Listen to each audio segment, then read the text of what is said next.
Sabarmati online classes में आप सभी का स्वागत है। तो इस वीडियो में हम समसामयिकी घटना चक्र करंट अफेयर को कवर करने वाले हैं।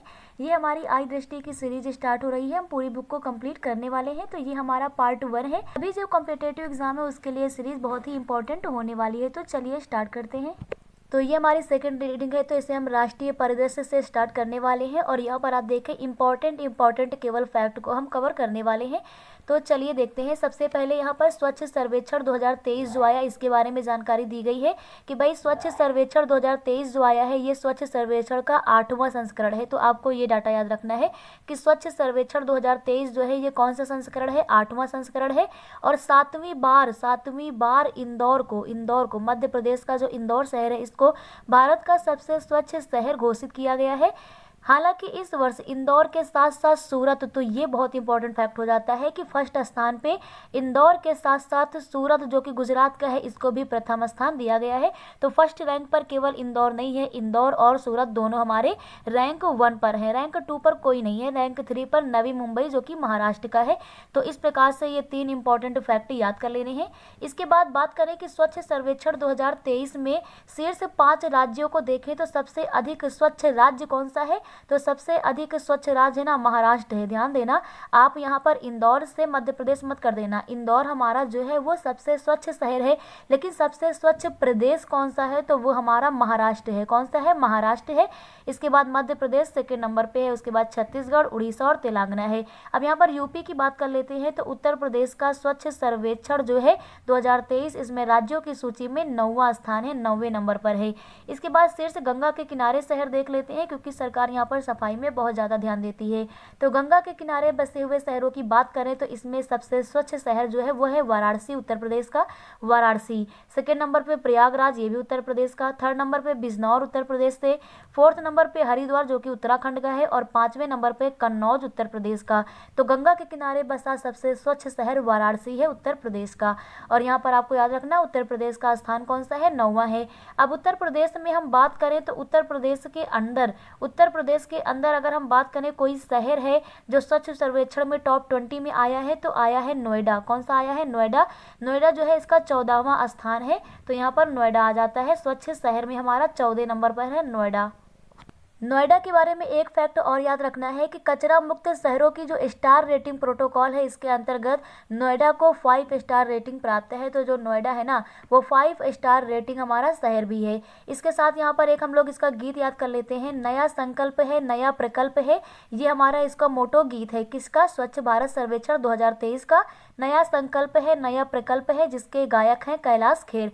तो इस प्रकार से हमारा स्वच्छ सर्वेक्षण 2023 क्लियर होता है।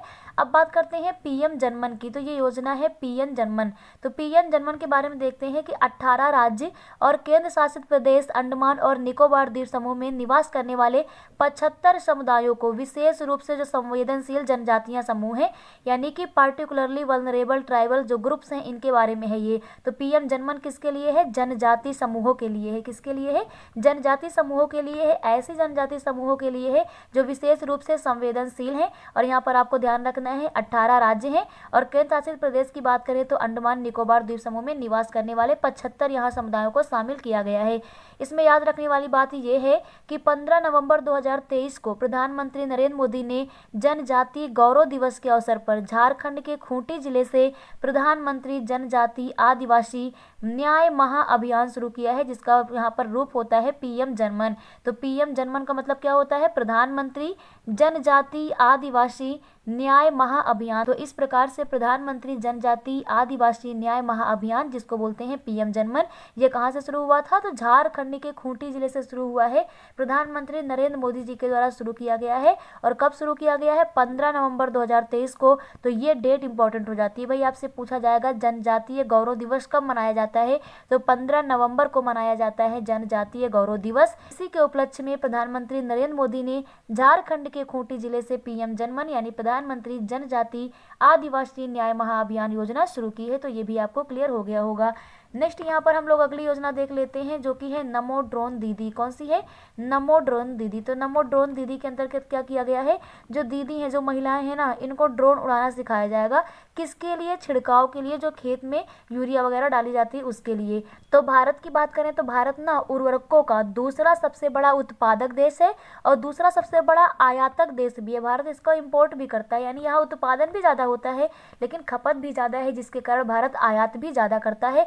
तो दूसरा सबसे बड़ा उत्पादक है भारत किसका? उर्वरक का, फर्टिलाइजर का, और दूसरा यहाँ पर आयातक भी है। अब यहाँ पर देख लेते हैं नमो ड्रोन दीदी योजना के बारे में। तो केंद्र सरकार द्वारा 15,000 कितने? 15,000 चयनित महिला स्वयं सहायक समूह जो हैं, स्वयं सहायता जो समूह है, इनमें से 15,000 महिलाओं को चयनित किया गया है। किसके लिए? नमो ड्रोन दीदी योजना के लिए। इन ड्रोनों को किसानों को कृषि उद्देश्यों हेतु किराए पर दिया जा सकेगा। तो इसमें क्या होगा कि जो किसान है इनको किराए पर दिया जाएगा। महिलाओं को मुख्यतः इसमें सिखाया जाएगा, जो महिलाएं यहाँ पर स्वयं सहायता समूहों से आती हैं, ताकि वो किसानों की जो यहाँ पर फसल होती है उसमें छिड़काव करें उर्वरकों का, और उनसे उनको आय भी प्राप्त हो जाएगी, क्योंकि जो किसान होगा वो क्या करेगा? उन महिलाओं को आय देगा। अब यहाँ पर याद करने वाली बात यह है कि जो 15,000 ड्रोन है ना, इसमें से 500 ड्रोनों को उर्वरक कंपनियां जो है वो उपलब्ध करा रही है। मतलब टोटल सरकार उपलब्ध नहीं करा रही है, 500 ड्रोन को क्या कर रहा है? जो कंपनियां हैं वो उपलब्ध कराएंगी। ड्रोनों का उपयोग किसानों द्वारा खेत में नैनो उर्वरक, ध्यान देना, नैनो उर्वरक कीटनाशकों के छिड़काव के लिए किया जाएगा। लास्ट में आपको ये पॉइंट याद रखना है कि प्रधानमंत्री ने 15 अगस्त 2023 को 77वें स्वतंत्रता दिवस के अवसर पर अपने संबोधन में नमो ड्रोन दीदी योजना का शुभारंभ किया था। तो ये भी ध्यान रखना है, 15 अगस्त 2023 को इसको शुरू किया गया, नमो ड्रोन दीदी योजना। नेक्स्ट यहाँ पर देख लेते हैं 5 राज्यों में विधानसभा चुनाव हुए हैं। तो यहाँ पर 5 राज्यों में विधानसभा चुनाव में कौन सी पार्टी जीती है, कौन यहाँ मुख्यमंत्री बने हैं, और यहाँ पर विधानसभा की कितनी सीटें हैं, ये 3 डाटा आपको क्लियर करना है। तो सबसे पहले बात करते हैं छत्तीसगढ़ की। किसकी? छत्तीसगढ़ की। छत्तीसगढ़ की बात करें तो यहाँ पर टोटल 90 सीटें हैं। विधानसभा की कितनी सीटें हैं? 90 सीटें हैं। तो छत्तीसगढ़ में हो जाती हैं विधानसभा की 90 सीटें। और छत्तीसगढ़ विधानसभा चुनाव इसलिए इम्पोर्टेंट हो जाता है क्योंकि यहाँ पर पहली बार आदिवासी मुख्यमंत्री बने हैं, और इनका नाम क्या है? विष्णुदेव साय। क्या नाम है? विष्णुदेव साय छत्तीसगढ़ के पहले आदिवासी मुख्यमंत्री हैं। जबकि छत्तीसगढ़ में विधानसभा की कितनी सीटें हैं? 90 सीटें हैं। यहाँ पर बनने वाले ये पहले आदिवासी मुख्यमंत्री हैं। तो ये भी डाटा आप लोगों को क्लियर हो गया होगा। और यहाँ पर सरकार की बात करें तो यहाँ पर सरकार किसकी बनी है? तो यहाँ पर सरकार बनी है बीजेपी की, यानी कि भारतीय जनता पार्टी की यहाँ पर सरकार बनी है छत्तीसगढ़ में। मुख्यमंत्री कौन बने हैं? विष्णुदेव साय बने हैं। नेक्स्ट बात करते हैं मध्य प्रदेश विधानसभा की। तो मध्य प्रदेश की बात करें ना, तो यहाँ विधानसभा की 230 सीटें हैं। कितनी है? 230 सीटें हैं विधानसभा की मध्य प्रदेश में।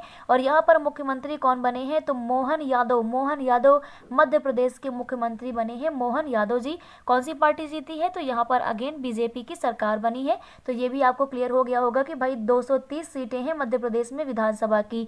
अगली बात कर लेते हैं मिजोरम की। तो मिजोरम के विधानसभा चुनाव इसलिए इंपॉर्टेंट हो जाते हैं क्योंकि यहाँ पर पहली बार मान्यता प्राप्त राजनीतिक दल के रूप में एक पार्टी ने भाग लिया, जिसका नाम है जोरम पीपुल मूवमेंट, और यहाँ पर उन्हीं की सरकार बन गई। तो इसलिए इंपॉर्टेंट हो जाता है। मिजोरम की बात करें तो यहाँ पर विधानसभा की 40 सीटें हैं। मिजोरम में कितनी सीटें हैं? विधानसभा की 40 है। मध्य प्रदेश में 230 थी। तो मिजोरम में यहाँ पर कुल सीटें कितनी हो जाती है? 40 सीटें हो जाती हैं। कौन सी पार्टी की सरकार बनी है? जोरम पीपुल मूवमेंट, यानी कि ZPM बोलते हैं, ZPM जोरम पीपुल मूवमेंट की सरकार बनी है। और यहाँ पर आपको ध्यान देना है कि भाई यहाँ पर मुख्यमंत्री कौन बने हैं? लाल दुहोमा बने हैं। कौन बने हैं? लाल दुहोमा जी यहाँ पर मुख्यमंत्री बने हैं मिजोरम के। तो मिजोरम के मुख्यमंत्री बने हैं लाल दुहोमा। और यहाँ पर पहली बार मान्यता प्राप्त राजनीतिक दल के रूप में भाग लिया था जोरम पीपुल मूवमेंट पार्टी ने। लाल दुहोमा यहाँ के मुख्यमंत्री बने हैं। और मिजोरम में विधानसभा की कितनी सीटें हैं? 40 सीटें हैं। नेक्स्ट देख लेते हैं हम लोग राजस्थान विधानसभा चुनाव की। तो राजस्थान की बात करें तो यहाँ पर विधानसभा की 200 सीटें हैं। कितनी है? विधानसभा की 200 सीटें हैं। तो आपको रिकॉल कर लेना है कि छत्तीसगढ़ में 90 सीटें हैं विधानसभा की, मध्य प्रदेश में 230 हैं, मिजोरम में 40 हैं, और इसी के साथ राजस्थान में कितनी है? 200 सीटें हैं विधानसभा की। राजस्थान की बात करें तो यहाँ पर मुख्यमंत्री बने हैं भजन लाल शर्मा। कौन बने हैं? भजन लाल शर्मा यहाँ के मुख्यमंत्री बने हैं भारतीय जनता पार्टी से। तो इस प्रकार से ये भी डाटा आप लोगों को क्लियर हो गया कि भाई राजस्थान के मुख्यमंत्री बने हैं भजन लाल शर्मा बीजेपी से। नेक्स्ट यहाँ पर हम लोग देख लेते हैं तेलंगाना। तेलंगाना विधानसभा चुनाव की बात करें तो तेलंगाना में विधानसभा की 119 सीटें हैं। कितनी है? 119 सीटें हैं तेलंगाना में विधानसभा की। और यहाँ पर आपको ध्यान देना है कि भाई तेलंगाना में कांग्रेस की सरकार बनी है और यहाँ पर मुख्यमंत्री कौन बने हैं? तो मुख्यमंत्री बने हैं अनुमुल्ला रेवंत रेड्डी। कौन बने हैं? अनुमुल्ला रेवंत रेड्डी जी यहाँ पर मुख्यमंत्री बने हैं तेलंगाना के। तो तेलंगाना के मुख्यमंत्री अनुमुल्ला रेवंत रेड्डी बने हैं और यहाँ पर कांग्रेस की सरकार बनी है। विधानसभा की यहाँ पर 119 सीटें हैं। तो यहाँ पर हम लोग रिकॉल कर लेते हैं कि भाई विधानसभा की कितनी सीटें हैं। तो छत्तीसगढ़ में हमारी 90 सीटें हैं। मध्य प्रदेश में कितनी सीटें हैं? मध्य प्रदेश में 230 हैं। मिजोरम में 40 हैं।